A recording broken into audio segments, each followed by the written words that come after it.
listening to the Shared Security Podcast with Tom Eston and Scott Wright, exploring the trust you put in people, apps, and technology. This is your Shared Security Weekly Blaze for June 11th, 2018 with your host, Tom Eston.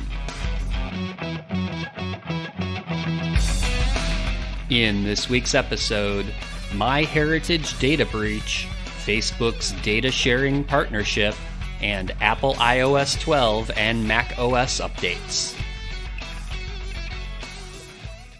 The Shared Security Podcast is sponsored by Silent Pocket. With their patented Faraday cage product line of phone cases, wallets, and bags, you can block all wireless signals, which will make your devices instantly untrackable, unhackable, and undetectable. Visit silent-pocket.com for more details. Hi everyone, I'm Tom Eston, co-host of the Shared Security Podcast.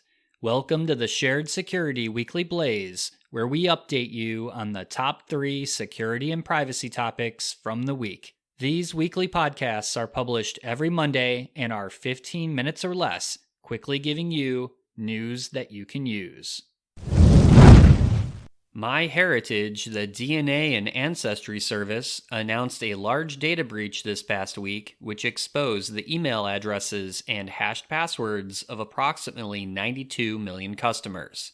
Apparently, a file containing this data was found on a private server by a security researcher who reported it to the information security team at MyHeritage.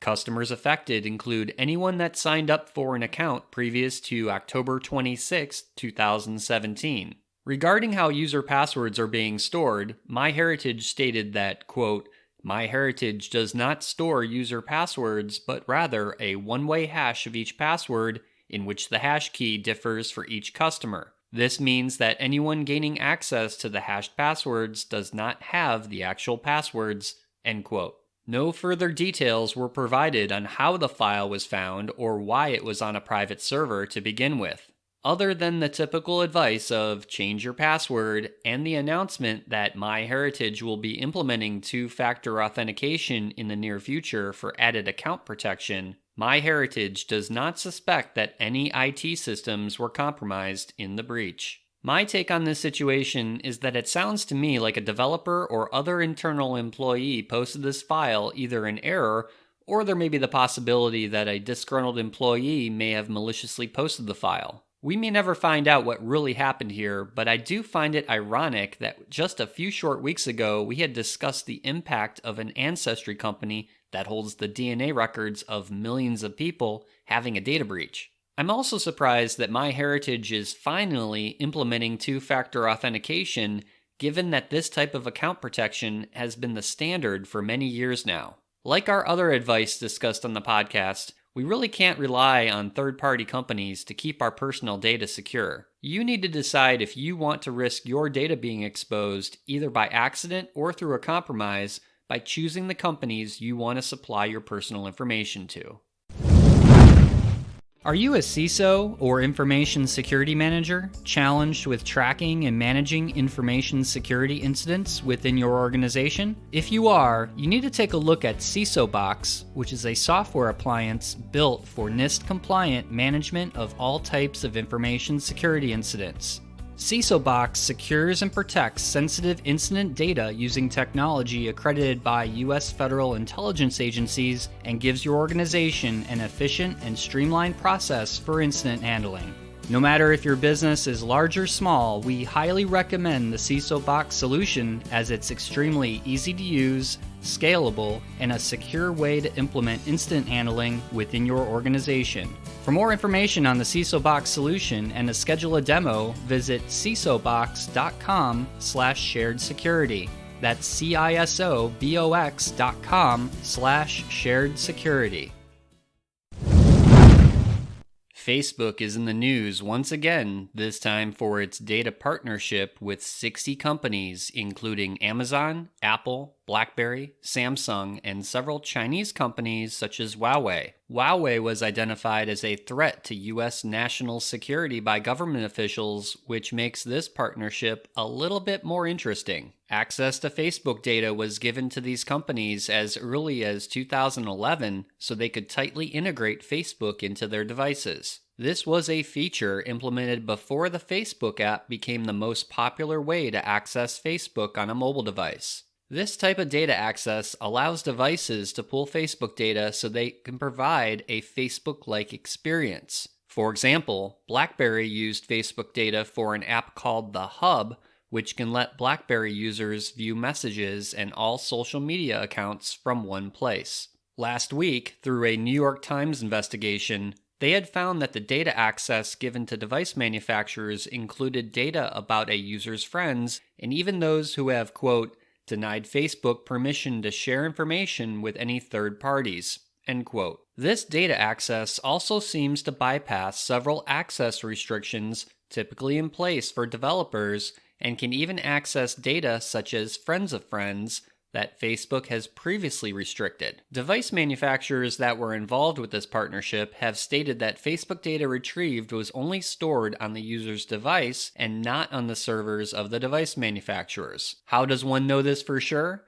Well, we don't, but I find it very hard to believe that some of these companies, especially ones with ties to the Chinese government, would not be abusing this feature. Unfortunately, Facebook has only recently been trying to hold developers and companies with access to Facebook data more accountable, mainly because of the Cambridge Analytica scandal. You may have also noticed that since the Cambridge Analytica scandal, Facebook has tried to rebrand itself as a friend-focused app and not a fake news or data harvesting service through TV commercials and targeted friendly ads on Facebook. As you're aware, you and your data will always be the product at Facebook, no matter what Mark Zuckerberg or their new marketing campaign may tell you. It comes down to making money, and that's ultimately what Facebook will always use your data for.